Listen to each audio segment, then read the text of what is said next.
To start with, I was just a completely unremarkable janitor. The only thing special about me was that I could hear the background music and the internal commentary in people's heads. Later, I accidentally helped an intern who was about to be fired, allowing her to intercept a multi-million-dollar contractor boss was planning to steal. In the end, the whole company thought I was some sort of undercover genius, and the CEO treated me like his own son. But honestly, I just wanted to mop the floors in peace. My name is Frank Miller, and I'm a custodian. I work at Apex Global on the top floor of a downtown Manhattan skyscraper. The pay is $3,000 a month, weekends off, full benefits. I am satisfied. My only annoyance is that I can hear the voices in people's hearts. I didn't ask for this ability, it just showed up. I can't turn it off, I can't mute it. It's like a cheap surround sound system playing 24 hours a day. Take right now, for instance. I was mopping the floor while a symphony played in my ears. In front of me, the project director, Marcus Vance, a greasy, overweight man with a terrible comb-over, was speaking earnestly to the intern, Emily Clark. Emily, look, your proposal. The idea is there, but it's too immature. You haven't considered the market realities at all. While his mouth said that, his mind was belting out an aria. Ha! This little girl's core concept is brilliant.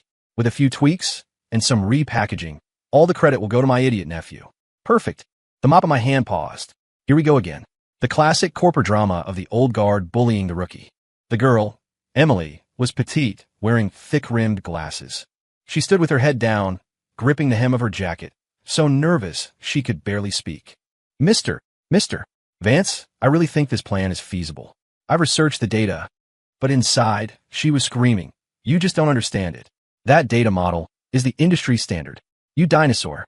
You hack. You just want to shut me down. Art, I'm so mad. I almost laughed out loud. This girl, meek on the outside, a heavyweight boxer on the inside. Marcus tapped his sausage-like fingers on the desk, wearing a look that said, I'm doing this for your own good. Experience, Emily. What you lack is experience. Tell you what, leave the proposal with me. I'll have Kyle mentor you.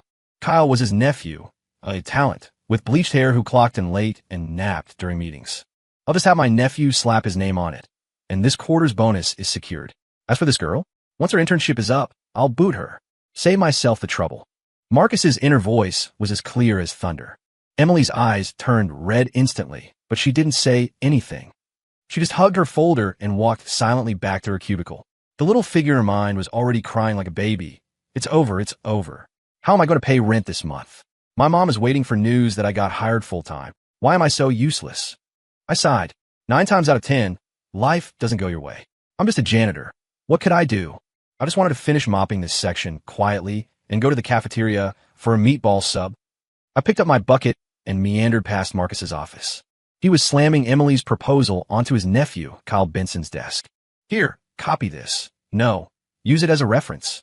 Change the data. Make the cover look pretty. You're presenting it at the afternoon meeting. Kyle was wearing headphones, gaming. He looked annoyed. So annoying. You want me to work again? What is this trash? I'd rather play a few more rounds of rank. Uncle is so extra. Why not just fire the intern and be done with it? I shook my head and kept walking. As I passed the trash can, my foot slipped. Whoops! I cried out, knocking the bucket over accidentally.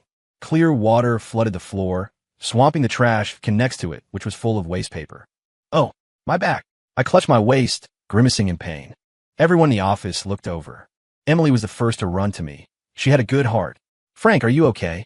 She steadied me. I'm fine, I said, pointing at the soaked trash can with a look of regret. It's just, the recycling guys are going to yell at me for wet paper. Miss, could I trouble you to help me pick out the sheets that aren't totally soaked so I can dry them? Emily didn't think twice. She nodded, bent down, and fished out several crumpled sheets of printer paper from the soggy bin. Only the corners were wet. One of them was the quarterly market analysis report that had been rejected last month. On it was the latest user profile analysis for Apex Global's biggest competitor, Velocity Tech. And this was exactly the key data missing from Emily's proposal. Marcus hadn't even looked at this report because he thought the marketing department was full of blowhards. He didn't know that this report was valuable enough to turn Emily's proposal from immature to perfect. Information asymmetry. Sometimes it's that simple. Emily held the papers. At first, she looked a bit disgusted, but when she saw the headers, she froze. She looked up at me with a complicated expression. I gave her a goofy smile, clutching my old waist. Oh, thank you, miss. You're a good person. She didn't speak, but the little person in her heart stopped crying. Instead, her mind filled with question marks and exclamation points. This is Velocity's user data? Why is it here? Is this fate? No, wait. This janitor, did he do it on purpose? Impossible. Hey, don't overthink it, girl. I'm just a poor janitor who slipped. 2 o'clock in the afternoon. Department meeting. Marcus sat at the head of the table, beaming. His nephew Kyle stood nervously by the projector like a schoolboy, ready to report on his plan. Ahem. Marcus cleared his throat. Today, Kyle will share our department's latest project concept regarding the Gen Z initiative. Kyle stammered through the PowerPoint. The content was almost exactly Emily's proposal, just wrapped in a flashy shell. I was wearing gloves, wiping the dust off a potted plant in the corner of the conference room, pretending to be part of the foliage. What is this stuff? Why don't I understand a word of it? If I'd known, I wouldn't have stayed up all night gaming. Kyle's inner voice was full of regret. Idiot. I told you to use it as a reference, not copy it word for word. You didn't even change the data. What if someone asked questions? Thank God I already deleted that intern's original file. Dead men tell no tales. Marcus was cursing internally, but his face maintained an approving smile. The other colleagues in the room had their own calculations. Nepotism again. He clearly didn't write this. Marcus looks disgusting when he gloats. Not my business. I'm not getting a bonus anyway. Hurry up, I need to pick up my kids. Just as Kyle reached the core creative section, there was a knock at the door. Emily walked in, clutching a laptop. She looked like a different person from this morning. Her hair was neatly combed, her heavy glasses were gone, and the timidity in her eyes was replaced by a burn-the-boats determination. Marcus's face darkened instantly. Emily Clark? What are you doing here? We are in an important meeting. Interns shouldn't interrupt. What is this girl doing? Mutiny? Emily ignored him.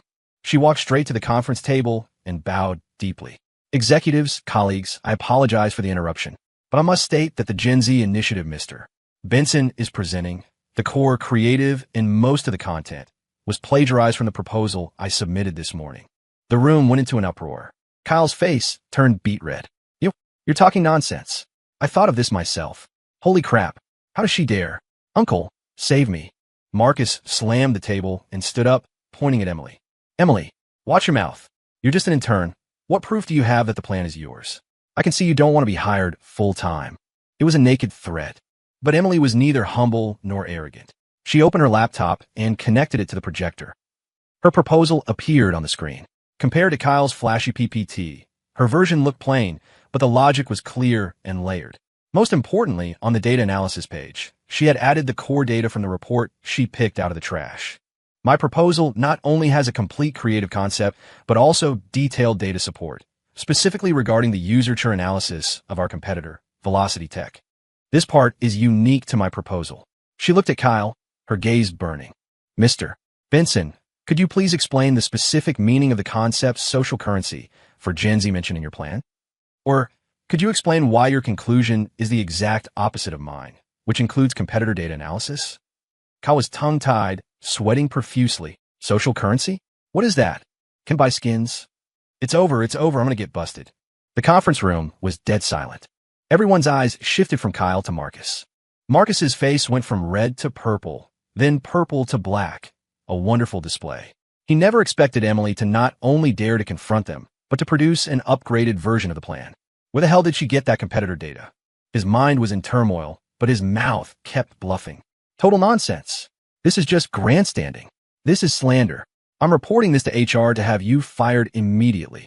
I have to get rid of her. Otherwise, where do I put my face? Damn it. How did this little girl suddenly get so tough? Is someone coaching her from the shadows? His eyes swept the room and finally landed on me.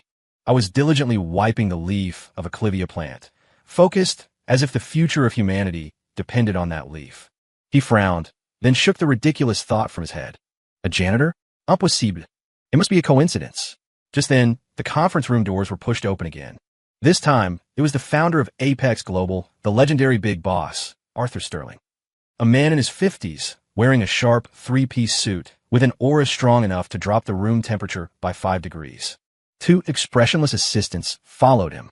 I just arrived, and I hear someone wants to fire my employee.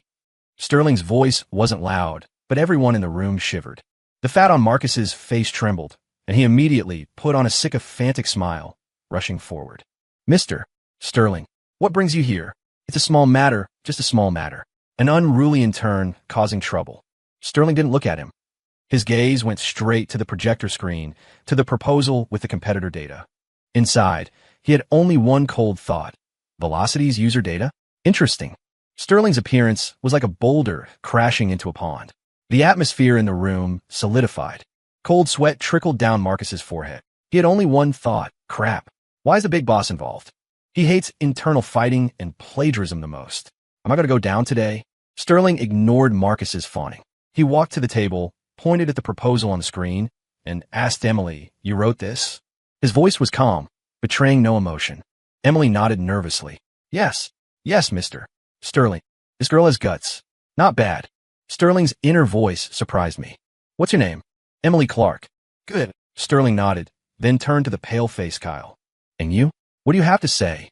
Kyle's legs went soft. He looked tremblingly at his Uncle Marcus.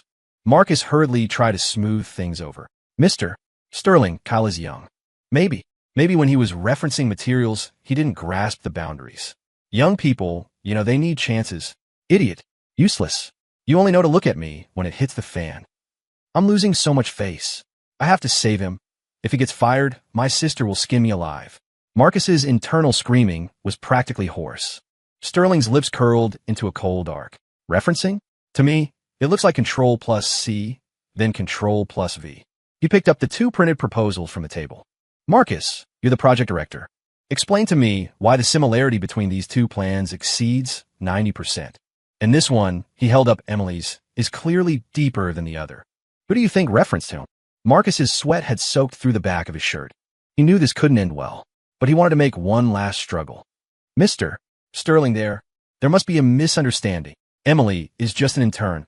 How could she access core data regarding Velocity Tech? We haven't even received that data internally. The source of her data is problematic. I suspect she stole company secrets. Yes, counter accuse. As long as I prove her data source is illegal, she loses. I'm a genius. Marcus felt a burst of secret joy at his quick wit. This move was indeed vicious. If Emily couldn't explain the source, it wouldn't be plagiarism anymore. It would be corporate espionage. Everyone's eyes focused on Emily. The girl's face went pale again, and she subconsciously clenched her fists.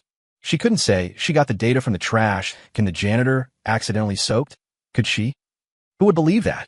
What do I do? What do I do? What should I say? Am I really going to be fired? Her inner voice was full of despair. I sighed, picked up my rag, and slowly walked to the trash to clean up the mess. As I tidied up, I muttered to myself, loud enough for everyone in the room to hear. Man, young people these days really don't cherish things. Throwing away such important data reports just like that. I fished a few more sheets out of the wet waste paper, shaking the water off them regretfully. Isn't this the marketing department's report from last month? I remember they got yelled at after the meeting, told the report was useless. I watched their supervisor throw it into the shredder. Oh no, into this to be destroyed bin. I emphasized the words to be destroyed. Then, as if suddenly realizing something, I pointed to an inconspicuous red stamp on the report and said to the supervisor nearest me, "Look, it's stamped internal circulation, non-commercial use. This stuff shouldn't count as a secret, right?" The supervisor nodded blankly. Marcus's face instantly turned the color of raw liver. He knew that report. He had mocked the marketing team as useless for spending a month producing such garbage. He never dreamed that the report he treated as trash would be the straw that broke the camel's back. Sterling's gaze finally moved away from the proposal and landed squarely on me, the janitor, for the first time. He didn't speak, but inside, a massive wave surged. A janitor? How would he know about this report? And know it was to be destroyed? Every word he just said seemed calculated to get this girl out of trouble. Coincidence? Are there really so many coincidences in the world? I lowered my head and continued my humble mopping, the unsung hero of the office. Don't look at me. I don't know anything. I'm just an innocent, weak, and pitiful janitor. Apex Global's biggest client of the year, known as the Bear of the North, Jack Bronson, was coming to inspect the company tomorrow. This deal was worth over $100 million. Whoever landed it could walk sideways through the office. Marcus had gone all out for this project. He used every connection, sparing no expense, bribing Bronson's driver to get Bronson's preferences. Allegedly, Bronson was a man of grand gestures who loved luxury and expensive aged scotch. So, Marcus booked the city's top hotel and prepared a lavish welcome banquet. He wanted to use this to turn his luck around. And the person responsible for the reception was his idiot nephew, Kyle. This was the result of Marcus fighting to keep him. Officially, it was so Kyle could atone for his crimes.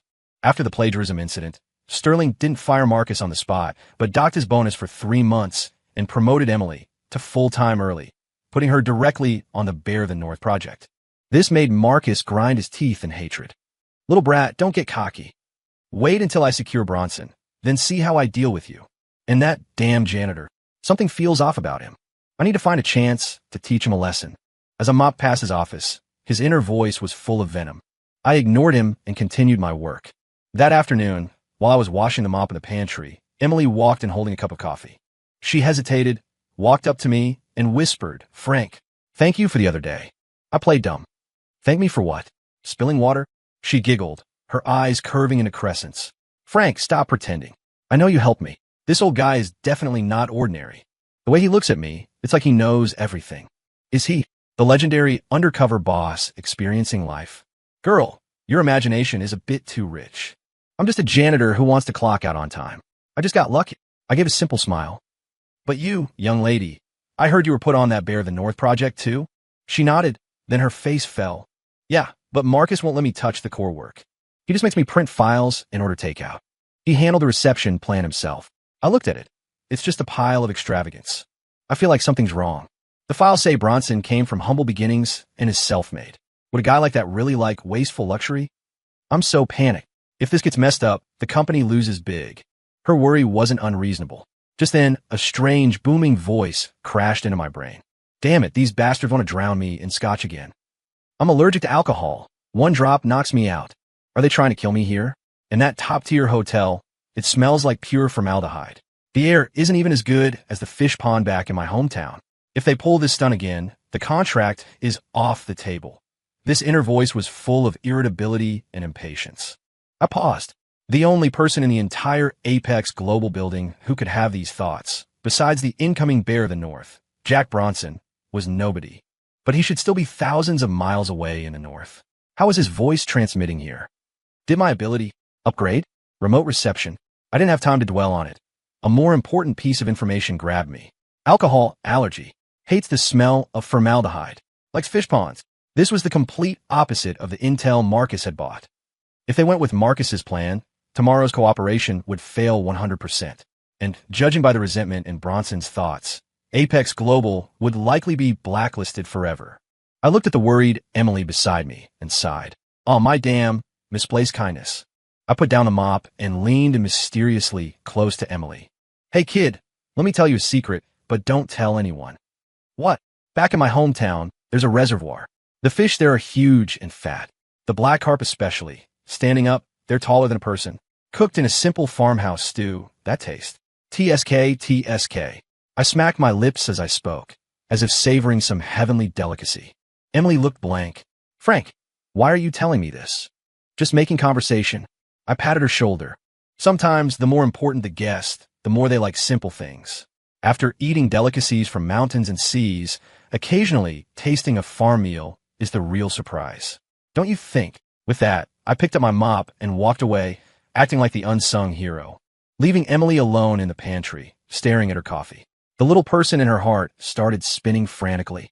Farm meal? Reservoir? Surprise? What does Frank mean? Is he hinting at something? Does Bronson not like luxury, but prefers fishing? Oh my God, how is that possible? Is Marcus's intel fake? What do I do? Do I trust Marcus or trust a janitor? Girl, this isn't a multiple choice question. It's all up to your intuition. The next morning at 10 o'clock, the atmosphere in the Apex Global Conference Room was tense enough to wring water from. Sterling sat at the head, his face dark as water. Marcus stood beside him, looking like a defeated rooster, head drooping. Just half an hour ago, bad news arrived. Kyle, who was in charge of picking up Bronson, had food poisoning, vomiting and diarrhea, taken away by an ambulance. What was worse, he had saved all the hotel reservations and car arrangement confirmations on his personal phone, which was now turned off. Bronson's plane was landing in an hour. There was no time to rearrange everything. Idiots. A bunch of idiots. Sterling finally exploded, slamming his cup onto the table. $100 million project, and this is how you handle it? Marcus, this is your atonement?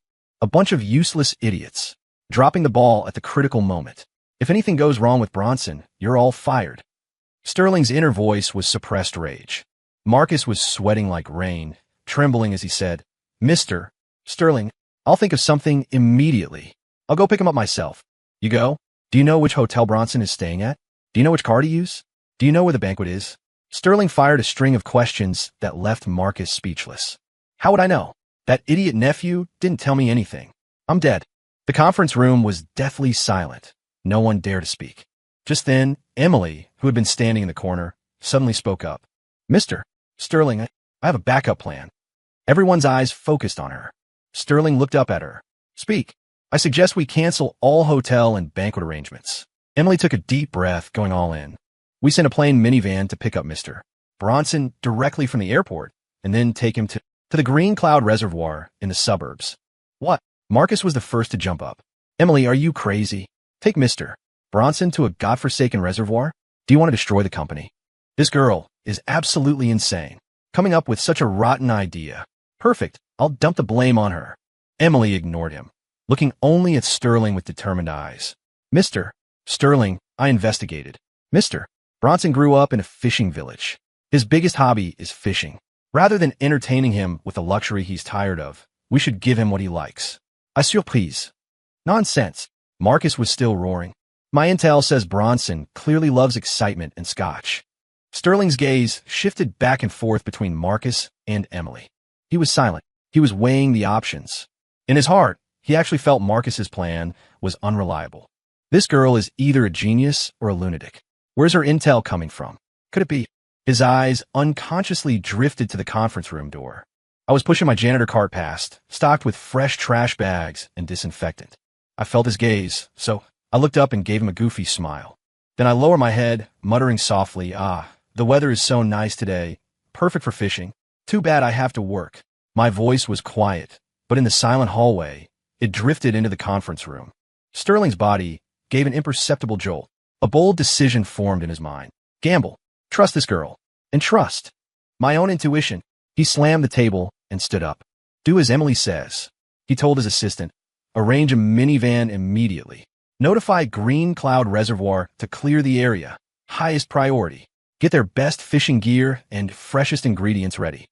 Then he pointed at Emily. You, come with me to the airport. Marcus was completely dumbfounded. Crazy. They're all crazy. The boss actually trusts an intern and a janitor.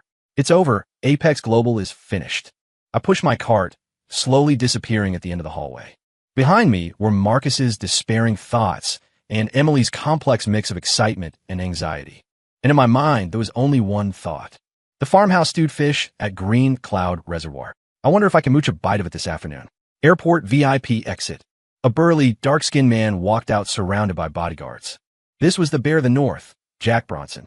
He was expressionless, but inside he was already very unhappy. Suits and formalities again. Looking at them annoys me. Are we going to some ghost hotel to listen to nonsense and pretend to drink? Damn it.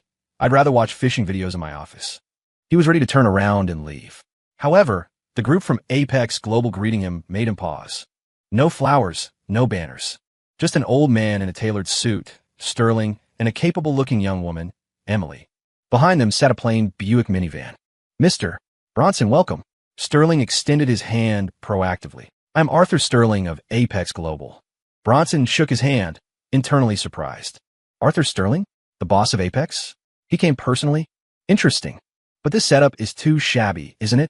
Sterling seemed not to see the doubt in his eyes and smiled. Mr. Bronson, knowing you dislike pretentious displays, we arranged a special program for you today. I hope you like it. Saying this, he gestured towards a car. The door opened, and Bronson saw a brand new, top-of-the-line set of fishing gear on the seat. Bronson's eyes lit up instantly. He was a fishing fanatic. He recognized the value of the gear at a glance. But he cared more about the thought behind it. A Daiwa Moon limited edition. How? How'd I know I wanted this? The frost on his face melted a little. Sterling, this is... Mr. Bronson, I know you're an expert, Sterling smiled. I heard Green Cloud Reservoir has been yielding some big ones lately. I thought, rather than wasting time at a dinner table, why don't we go to the water? We can cast a few lines and talk business. What do you say? Bronson froze for a full 3 seconds. Then he slapped his thigh and laughed loudly. Good. Sterling, You are a friend worth having. The barrage in his heart changed from complaints to ecstasy. Holy crap. God-tier arrangement. Now, this is a reception. They know I like fishing and prepared top-tier gear. This Sterling is a real character. 100 times better than those idiots who only know how to push alcohol. He strode to the car, ignoring the confused bodyguards and assistants behind him. The car drove smoothly toward the suburbs. In the car, Bronson and Sterling chatted happily about everything from fishing techniques to bait recipes, acting like long-lost brothers. Emily sat aside, nervously recording key points, her admiration for me swelling like a rushing river. Frank, you are my god. How did you calculate this? Were you really? An hour later, Green Cloud Reservoir. Beautiful scenery, fresh air. Bronson changed into casual clothes, held a fishing rod, and sat by the water, completely relaxed. Sterling, to be honest, this is the most comfortable day I've had in 3 years. Sterling smiled. I'm glad you like it. Nice place. Nice guy. Looks like this deal is happening. Bronson's inner voice had shifted from happening to secured. At noon, the farmhouse restaurant by the reservoir served a black carp that had just been caught.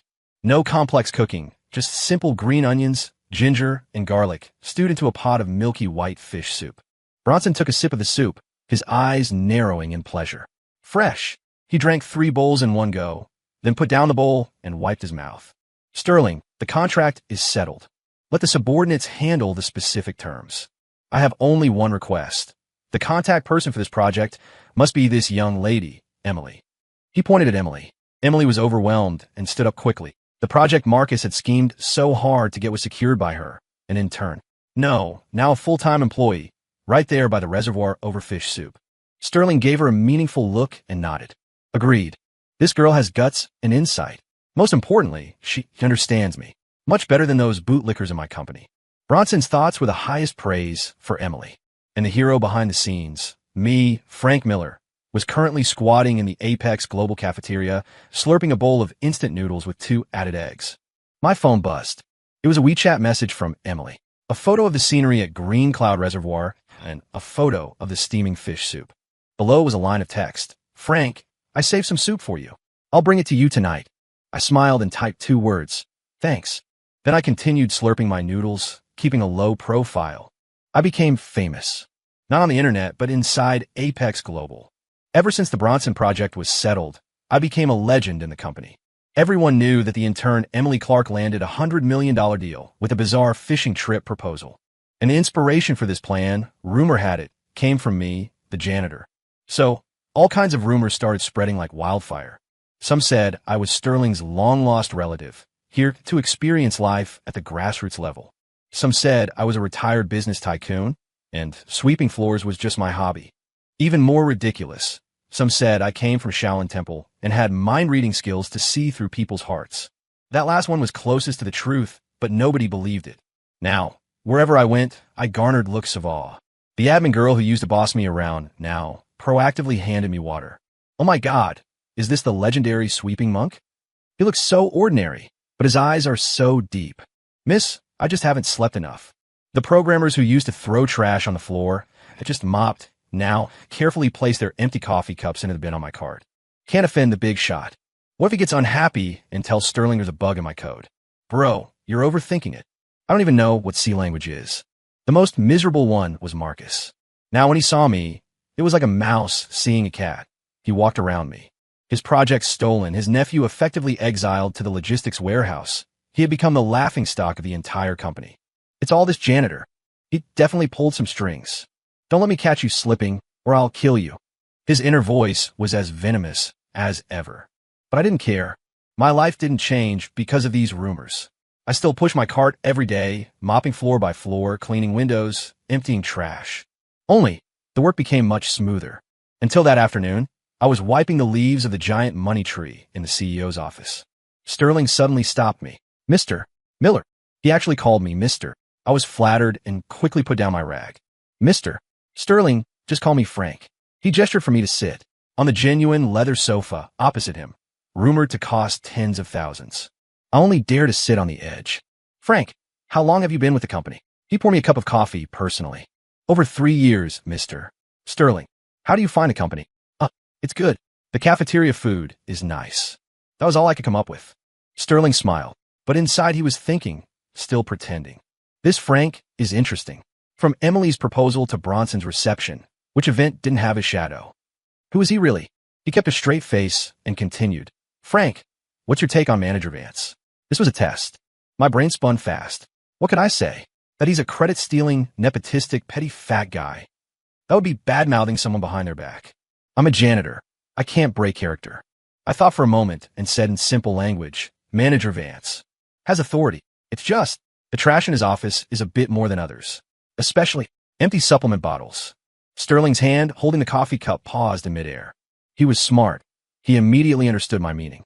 Rumors of Marcus embezzling funds to buy high-end supplements have been floating around, but there was no proof. And I, a janitor, pointed this out in the most reasonable way.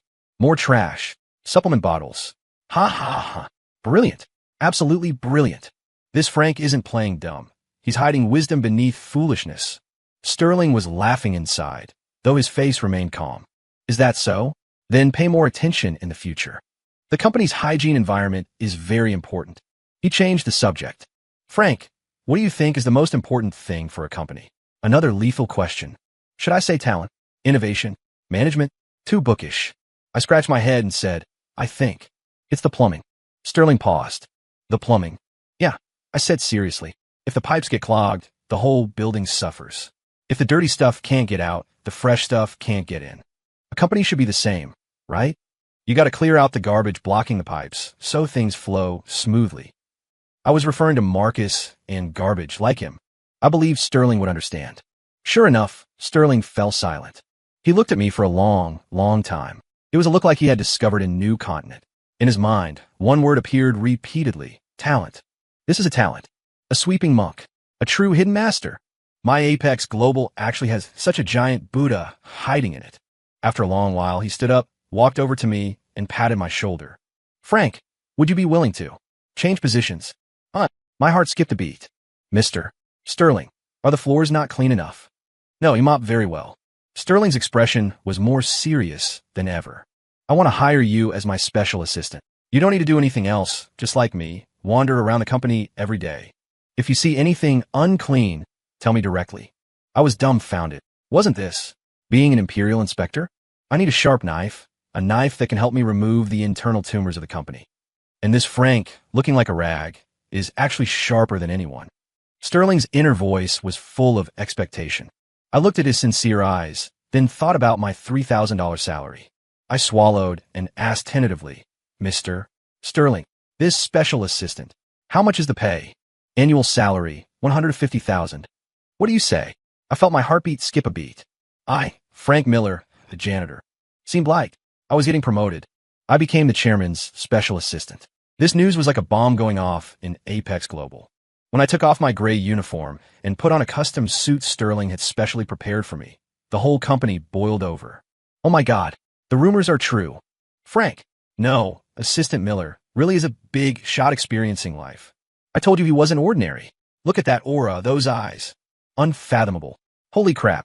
A floor sweeper can become a chairman's assistant. This world is too fantasy. I need to go suck up to him. Crap. I asked him to grab my takeout before. He won't hold a grudge, right? Wherever I went, I heard similar thoughts. I wasn't used to it, especially this suit, stiff and hard, not as comfortable as my uniform. My job description was simple. Follow Sterling, or wander around the company alone, ostensibly inspecting. In reality, Sterling gave me a legitimate identity to be his human sonar, to listen to the noise of the entire company. When Marcus saw me, his face turned green. He squeezed out a smile uglier than crying. Frank, congrats on the promotion. Small-time crook getting lucky. A sweeper actually climbed over my head. Bah, don't let me catch you slipping. His inner voice was still so energetic. I nodded, imitating Sterling, and patted his shoulder. Marcus, we're colleagues now. Let's look out for each other. By the way, remember to sort the trash in your office. I was referring to the trash, evidence of him taking kickbacks from suppliers. Marcus's face turned white instantly. What does he know? Impossible. I was so secretive. He must be bluffing. I ignored him and walked past. Becoming an assistant, my hearing range seemed to expand too.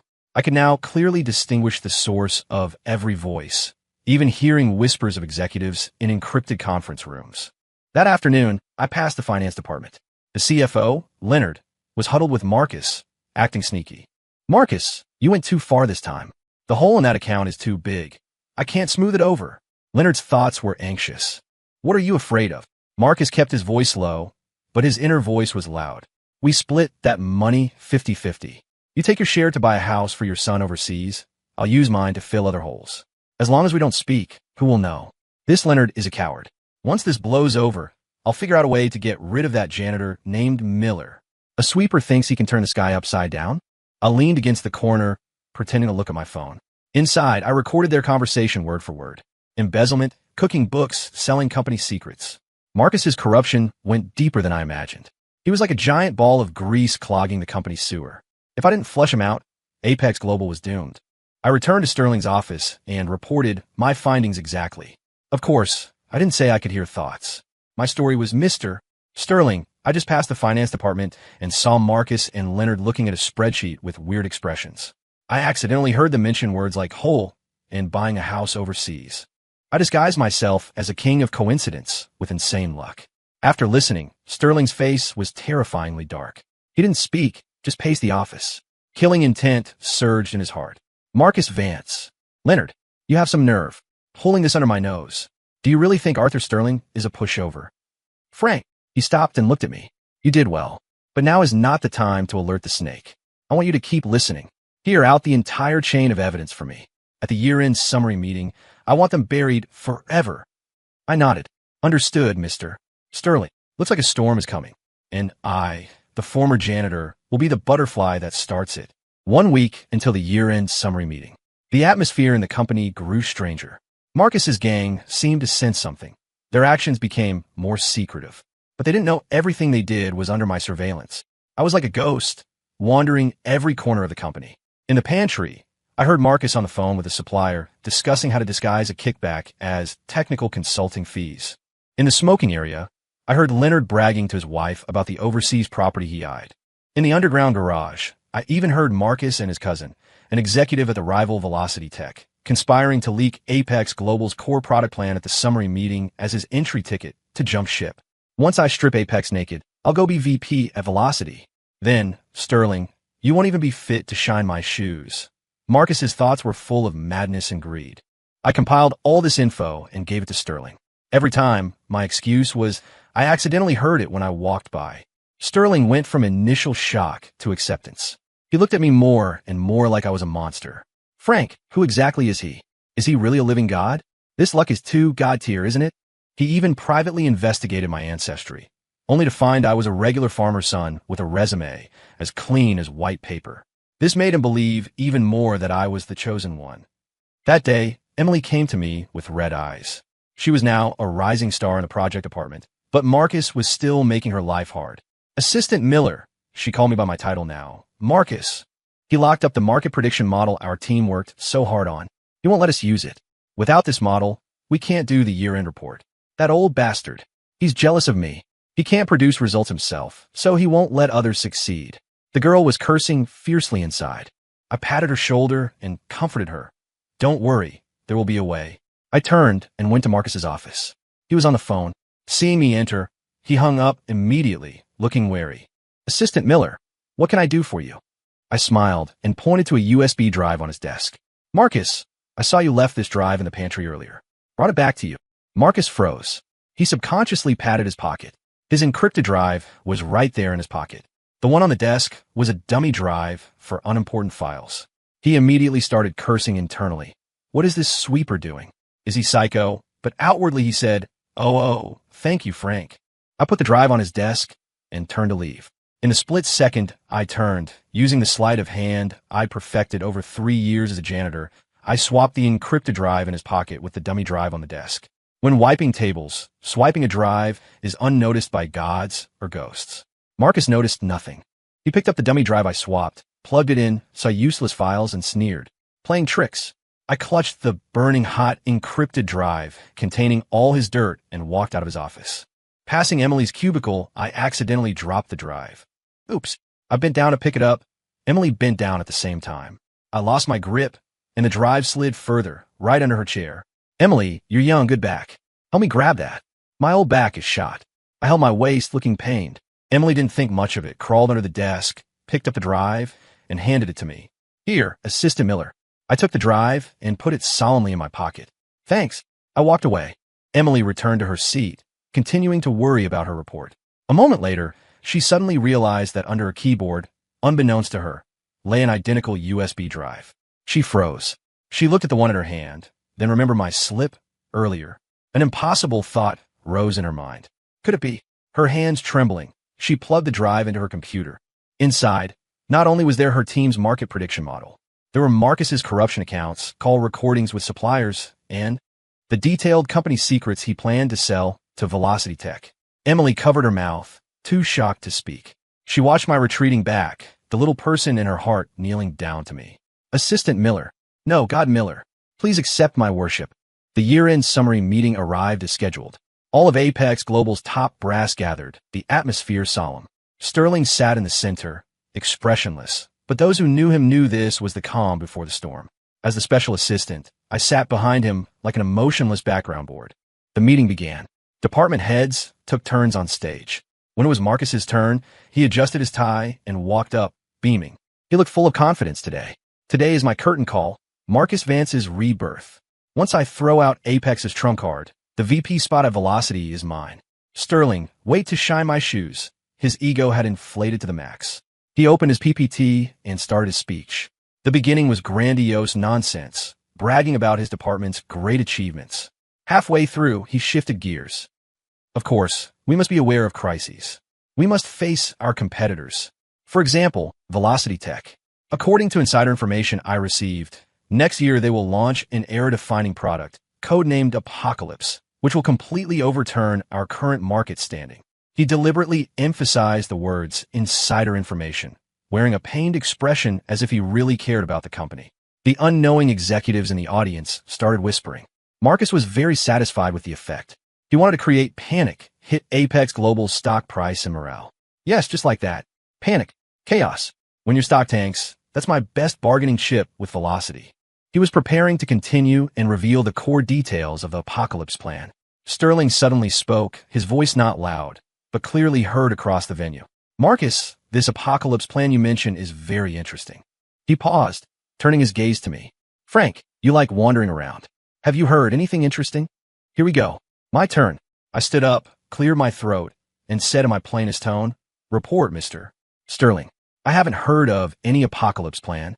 However, a few days ago, while I was cleaning, I accidentally found some paper strips that weren't fully shredded by Marcus's shredder. I pulled out a few strips of paper from my pocket that I had painstakingly taped together. It seems to say something about technical consulting fee, transfer record, and an overseas account number. My eyes aren't good. I can't see clearly. I handed the strips to Sterling. Marcus's face turned white instantly. The shredder? Impossible. I watched it shred. This janitor. How could he? Before he could recover from the shock, another voice rang out. It was Emily. She stood up, holding a USB drive. Mr. Sterling, I also found something here. It's a drive Marcus accidentally dropped at my cubicle. Inside, there are recordings of calls between him and executives at our competitor Velocity Tech and a document. Detailed data on our company's core product Hidden Dragon plan, which he prepared to announce at the meeting today. Boom! The room exploded. If my shredded strips were just a glancing blow, Emily's USB drive was a sledgehammer, selling core company secrets. This was a mortal sin no company could tolerate. Marcus's legs went soft, and he almost collapsed. He pointed at us, lips trembling. You, slandering me. This is a setup, a frame-up. It's over. It's all over. How do they have these things? My drive was swapped. It was that janitor. It must be him. He finally figured it out, but it was too late.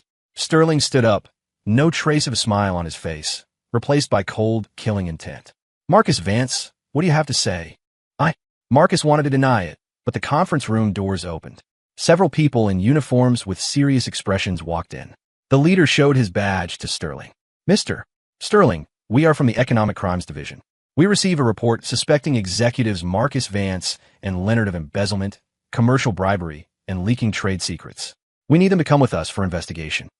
Marcus and CFO Leonard instantly looked like death. They knew it was all over.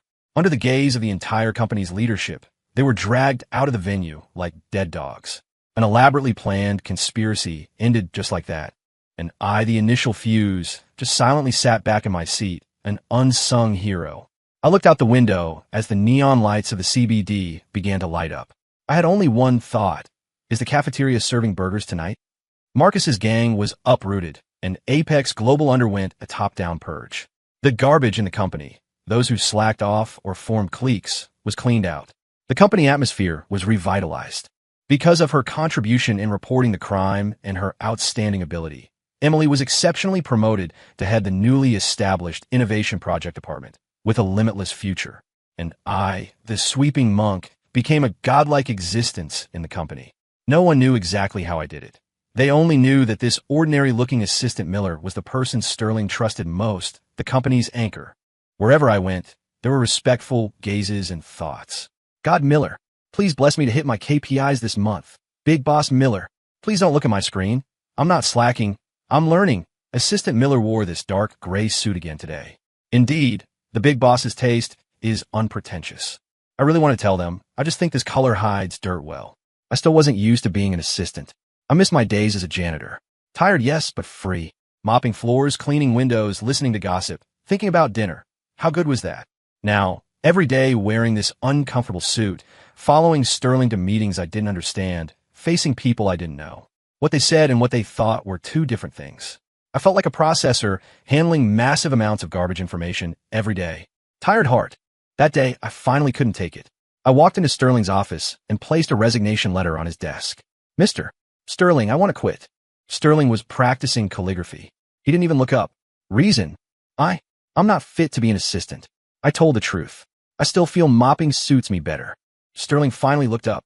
He put down his brush and looked at me with a faint smile. Frank, tell me the truth. Do you have some superpowers? My heart jumped. This kid pretending for so long, finally showing his hand, mind reading, super hearing, or predicting the future. Whatever it is, Apex Global cannot let him go. His inner voice was full of determination. I shook my head, looking innocent. Mr. Sterling, what are you saying? I'm just an ordinary guy, just a bit lucky. I die before admitting it. Lucky. Sterling laughed. Lucky enough to find key data in a trash can? Lucky enough to guess Bronson's thoughts? Lucky enough to casually swap Marcus's evidence drive? With every sentence, my heart sank a little. He knew everything. Frank, oh Frank. Sterling stood up, walked to me, patted my shoulder, and spoke earnestly. You aren't lucky.